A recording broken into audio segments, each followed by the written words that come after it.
Welcome to Jaguar News and Views. I'm Ryan Colby. And I'm Devin Miller. We are your anchors for today's show. Jaguar News and Views is produced by the first-year public speaking students here at Thomas Jefferson in conjunction with the production staff at Wjag. Today's show includes Elena Kraus and Nick Wallenhorst with Scores and Sports, Richard Mahanchek with upcoming events, Kyle Morgado and Charlie Engebretson with the Jaguar Top 10 list, and Colin Fornes with Of Note. Today's show also features Christian Garcia Soriano with our Jaguar of the Week, Andrew Arce with our public service announcement, and Emma Kennedy with our What If. Now, let's go to Richard Mahanchek with this week's upcoming events. Thank you, Devin. Coming up on February 28th, there will be a fire drill at 7:51 a.m. There will be TJ Coffee House on March 1st, on Friday, from 8:15 to 10:15 a.m. The second trimester will be ending on Wednesday, March 6th, so be sure to study up for finals. Due to the end of the trimester, there will be no school on March 7th or 8th. And the Glow Dance will be on Saturday, March 16th, from 9 to 11 p.m. Tickets are $5 and are being sold in the cafeteria. Finally, spring break will be on March 25th to the 29th. Now back to you, Ryan. Thanks for the great information, Richard. Now let's go to Andrew with our public service announcement. Thank you, Ryan. Have you ever stolen anything? Shoplifting expected to raise losses for the year to nearly $35 billion. This will happen if you get caught. With those who get caught, present a problem for the store owners, for the police, and for the front of the court. Criminal penalties can include community service, fines, or even jail time. Many stores pursue payment in action known as civil recovery. That will happen if you get caught stealing, so don't steal. It's not a fun experience for teenagers, even for adults. Back to you, Devin. Thanks for that great public service announcement, Andrew. Now, let's go to Colin Fornes with this week's Of Note. Thanks, Devin. Not too long ago, I watched the movie A-Team. Now, I'm not going to say it's a masterpiece, but as someone who does not generally like movies, I will say I enjoyed it. Now, I'm sure that if you haven't heard about the movie, you've at least seen the show. But in case you haven't, I'll talk about how it goes. It's about some guys that are framed for a crime, try to find out who actually did it while they try to avoid being put behind bars. It's a mostly goofy movie with a bunch of fun stunts like one where they fly a tank into a lake. I'd recommend you watch it at home, because it is a bit long, it can have trouble being engaging from time to time. Overall, I'd recommend this mainly to the people that like classic movies or people that saw the original show. But it's not a bad family movie either if you're okay with some bad language here and there. I'd give it a 3 out of 5 stars. Thanks, Ryan. Thanks, Colin. I'll be sure to check it out. Now let's go to Nick and Elena with our Scores and Sports. There was a girls' varsity basketball game this last Thursday, February 21st, against Kennedy High School. Unfortunately, Kennedy took the victory with 62 points to Jefferson's 46. However, our Jaguars didn't go down without a fight.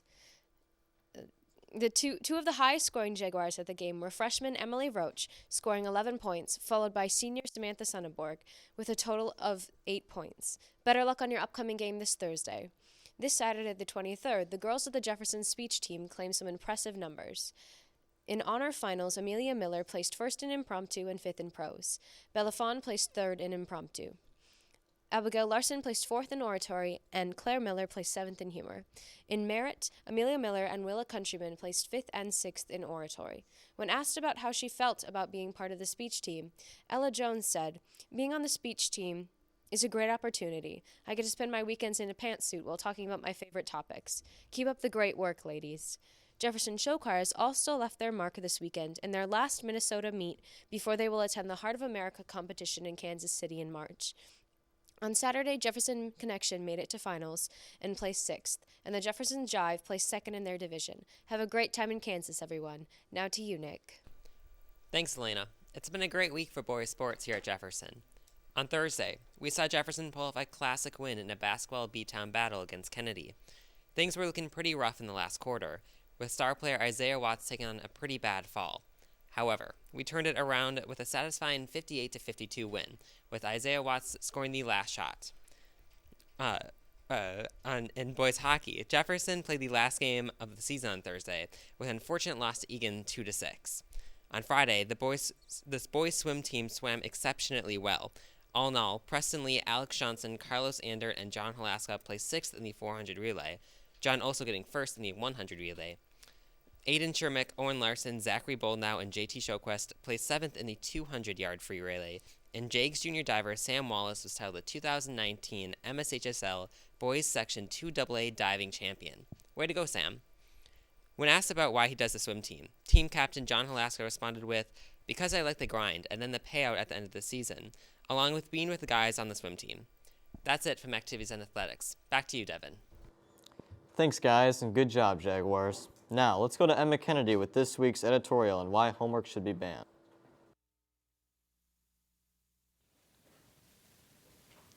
Chores, extracurriculars, family, friends, and school. With all that, who has time to juggle homework? Free time? Never even heard of it. Homework should be banned for good. There's just not enough hours in the day to be on top of everything, let alone to do homework. What is school for? There's 7 hours worth every day, and yet students are being sent home with many more hours of homework. Issues and Controversy states that young people who spend all day in school should not have to labor for hours on schoolwork at home. I think many, if not all, students would agree with this. Huffington Post says that too much homework can lead to sleep deprivation, unhealthy levels of stress, as well as health-related issues. Sure, stress is a natural thing, but it shouldn't be for children. Stress leads to anxiety, which leads to depression, which can lead to death.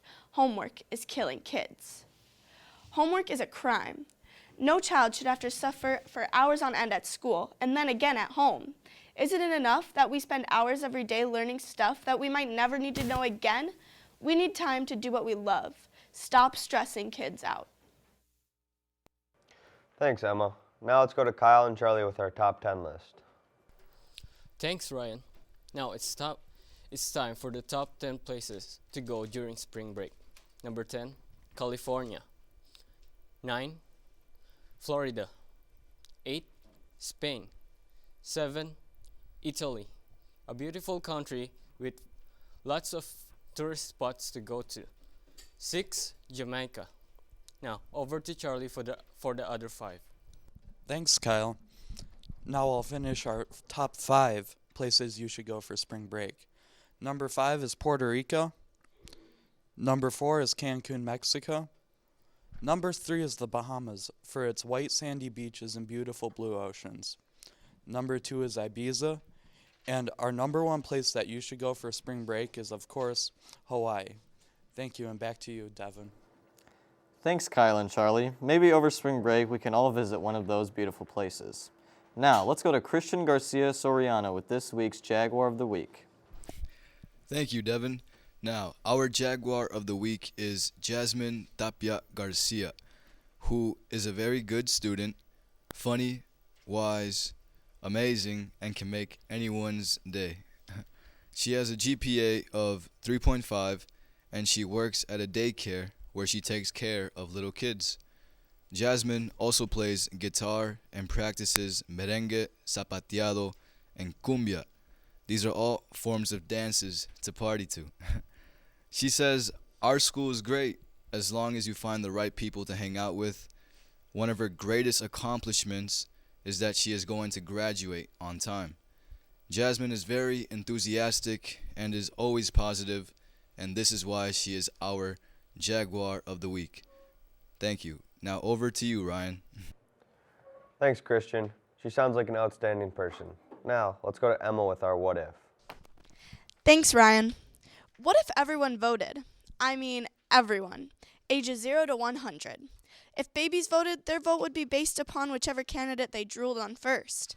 If children voted, candidates would have an easy time winning them over. If they just promised no homework and free ice cream, they might just win the election. Things would get interesting if teenagers voted. They have a lot of strong opinions that aren't taken seriously most of the time, even though they are the next generation. But for real, what if everyone who could vote did? Adam Bonica, a Stanford scientist, once said, "Equalizing turnout across the population would be the single best thing we could do for our democracy and probably for our country in the near term." Sad that Donald Trump won? If everyone voted, Hillary Clinton would have. The Democratic Party is larger than the Republican. People have no right to be upset over the president if they had the ability to vote and did not. Voter turnout rates would skyrocket and everyone would become a better U.S. citizen. Exercise your rights. Now back to you, Devin and Ryan. Thanks, Emma. That's a great thought. Well, I sure hope that everyone does well in finals this next week. Thank you for watching this edition of Jaguar News and Views. See you soon.